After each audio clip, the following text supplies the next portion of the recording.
Glukóza a fruktóza majú veľmi podobné vlastnosti. Oba sacharidy sú biele tuhé látky, ktoré majú svoju charakteristickú sladkú chuť.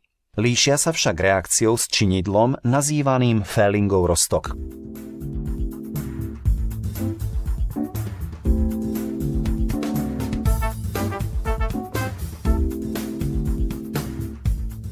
Ak pridáme do Fehlingovho roztoku glukózu, uvidíme, ako zmizne modrá farba mednatých jónov a v roztoku sa vyzráža tehlovo-červená zrazenina oxidu medného.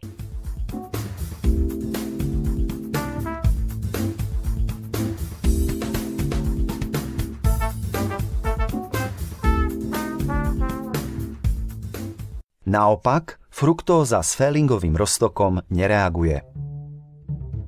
Dôvod odlišného správania v súvislosti s Fehlingovým roztokom je rozdiel medzi štruktúrou glukózy a fruktózy. Molekula glukózy obsahuje aldehydovú skupinu. Táto skupina reaguje s Fehlingovým roztokom.